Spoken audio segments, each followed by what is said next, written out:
వామ్మో వార్ నైనో ఏం సినిమారా ఇది.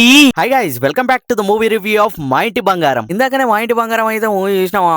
సినిమా పోయే ముందు మాత్రం నాకైతే అంత ఎక్స్పెక్టేషన్స్ అయితే ఏం లేకుండే ఈ మూవీ మీద. నందిని రెడ్డి గారు సమంత గారిని ఎలా చూపిస్తారో క్యారెక్టరైజేషన్ ని ఎంజాయ్ చేద్దాం అని చెప్పేసి నేను వెళ్ళామా. And trust me guys, the character of Samantha played in Maa Inti Bangaram totally madness. First half అంతా నార్మల్ గానే అనిపిస్తుంటా ఉంటది. ఇంట్రొడక్షన్స్ ఇవన్నీ చాలా నార్మల్ గా ఇంట్రెస్టింగ్ గా పోతూనే ఉంటది. Okay, where is masala man, where is action episodes అనుకునే టైంకి సమంత గన్లు పట్టుకుంటుంటా ఉంటే ఆ గన్ ట్రిగర్ నొక్కితే మాత్రం బుల్లెట్ వచ్చేసి మన నెత్తికే దాకి జట్కా ఇచ్చినట్టు ఫీలింగ్ కలిగింది మామ. ప్రతి సీన్ కి ఇంటర్వెల్ సీన్ అయితే బ్యాంగర్ అనిపించింది మామ.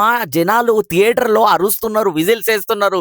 Out standing performance by Samantha garu. Hats off to director Nandini Reddy garu. చాలా డిఫరెంట్ మూవీ ఇచ్చిండ్రు మాకైతే. జనరల్ గా మీ సినిమాలలో హ్యూమర్ ఉంటుంది, బట్ హ్యూమర్ తో పాటు ఒక మాస్ ఎలిమెంట్స్, ఒక మాస్ కమర్షియల్ ఎలిమెంట్స్ ఏమేమి కావాలో సమంత గారితో ఎలా చేయించాలనేది మీకు మాత్రమే బాగా తెలుసు. And it's a treat to cinema అనే ఫీలింగ్ అయితే కలిగింది మా. సీరియస్లీ గైస్, మా ఫ్రెండ్ గాని పట్టుకొని పోయినా అనమాట సినిమాకి. అది నవ్వుకునే సినిమా రా, మంచిగా ఉంటదిరా, కామెడీ ఉంటదిరా అని పట్టుకొని పోయినా. లోపలికి పోయిన తర్వాత అడిగి పాప్కార్న్ ఇచ్చి కూర్చుండబెట్ట.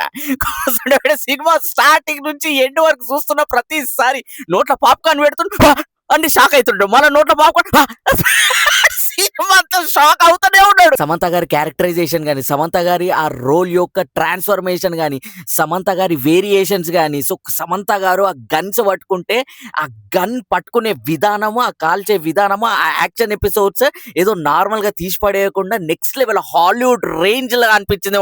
మధ్యలో సమంత గారు వినమ్రతతో డైలాగులు కొడతారు, అలాగే విలన్స్ దగ్గర మాత్రం మాసి డైలాగులు కొడతారు. సో ఆ ట్రాన్స్ఫర్మేషన్ మాత్రం నెక్స్ట్ లెవెల్ అనిపించింది మామ. ఐ లవ్ దట్ క్యారెక్టర్ మా. Cinematography was too good and production values అయితే చాలా రిచ్ గా గ్రాండ్ గా అనిపించినాయి. ఓవరాల్ గా ఈ సినిమా చూసి థియేటర్కి వెళ్ళి బయటకు ఇష్టపడికైతే సమంత గారి క్యూట్ ఎలిమెంట్స్, సమంత గారి ఫ్యామిలీ ఎమోషన్స్ అండ్ సమంత గారి యాక్షన్ ఎపిసోడ్స్, సమంత గారి గన్ హోల్డింగ్, ఆ స్టైలిష్ మాస్ ఎపిసోడ్స్ మాత్రం మైండ్ లోకి వెళ్ళి పోతలేదు మామ. It's a proper well made movie అనే ఫీలింగ్ అయితే కలిగింది మామ. ఈ వీకెండ్ కి ఈ మూవీ చూసి ఎంజాయ్ చేయండి. Yes, it's highly recommendable.